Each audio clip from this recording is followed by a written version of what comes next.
ఈ వారం కన్యరాశి ఫలితాల గురించి తెలుసుకుందాం. తెలుసుకునే ముందు ప్లీజ్ సబ్స్క్రైబ్ ఆస్ట్రో ఛానల్.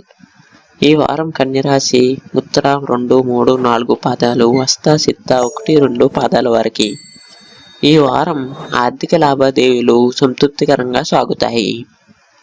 దీర్ఘకాలిక రుణబాధలు తొలగుతాయి. అంతేకాకుండా మనశ్శాంతి లభిస్తుంది. నూతన కార్యక్రమాలకు శ్రీకారం చుడతారు. సోదరులతో ఆస్తి వివాదాలు పరిష్కారం అవుతాయి. ఆధ్యాత్మిక సేవా కార్యక్రమాల్లో పాల్గొంటారు. సంతాన వివాహ శుభకార్యాలపై చర్చలు సఫలమవుతాయి. దీంతో మీరు సంతోషంగా ఉంటారు. నూతన వస్త్రాభరణాలు కొనుగోలు చేస్తారు. పాత విషయాలు గుర్తుకు తెచ్చుకుని బాధపడతారు. వ్యాపారాల్లో మరింత పురోగతిని సాధిస్తారు. ఉద్యోగాల్లో నూతన హోదాలు పొందుతారు. అన్ని రంగాల వారికి సమస్యలు తొలగుతాయి. వార ప్రారంభంలో ధనపరంగా ఇబ్బందులు తొలగుతాయి. Please subscribe astro channel.